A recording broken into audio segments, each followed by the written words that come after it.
ರೈತರ ಜಮೀನನ್ನು ರಾಜ್ಯ ಸರ್ಕಾರ ಏನು ವಶಪಡಿಸ್ಕೊಳ್ಳೋಕ್ಕೆ ಮುಂದಾಗಿದೆ, ಅದ್ರ ಬಗ್ಗೆ ನಾವು ಇವತ್ತು ಹೋರಾಟ ಮಾಡ್ತಾಯಿದ್ದೀವಿ. ರೈತರ ಪರವಾಗಿ ನಿಂತ್ಕೊಂಡು ನಾವು JDS ಪಕ್ಷದ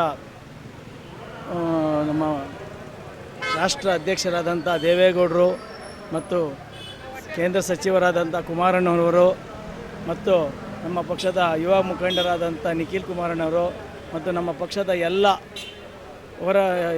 ಯುವ ಮುಖಂಡರು ಮತ್ತು ಎಲ್ಲ ಶಾಸಕರು ಮತ್ತು ಸಚಿವರು ಎಲ್ಲ ಬಂದು ಇವತ್ತೇನು ಹೋರಾಟ ಮಾಡ್ತಾಯಿದ್ದೀವಿ. ಇವತ್ತು ರೈತರ ಪರವಾಗಿ ನಿಂತ್ಕೊಂಡು ನಾವು ಅವರಿಗೆ ಒಳ್ಳೆಯದಾಗಲಿ, ಅವರ ಜಮೀನು ಏನು ಅಕ್ವೈರ್ ಮಾಡ್ತಾಯಿದ್ದಾರೆ ಅದನ್ನು ಯಾವ ಕಾರಣಕ್ಕೂ ಈ ಅಧಿವೇಶನದಲ್ಲಿ ಅವರು ಯಾವ ಕಾರಣಕ್ಕೂ ವಶಪಡಿಸ್ಕೊಬಾರ್ದು. ಮತ್ತು ರೈತರಾಗಿ ಬದುಕಬೇಕು, ರೈತರಿಗೆ ಒಳ್ಳೆಯದಾಗಬೇಕು ಅಂತ ಒಂದು ನಮ್ಮ ಹೋರಾಟ ನಿಲುವು.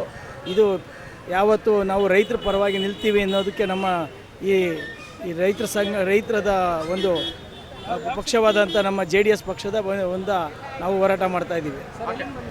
ನಾವು ಮಹಾಲಕ್ಷ್ಮೀಪುರಂ ವಿಧಾನಸಭಾ ಕ್ಷೇತ್ರ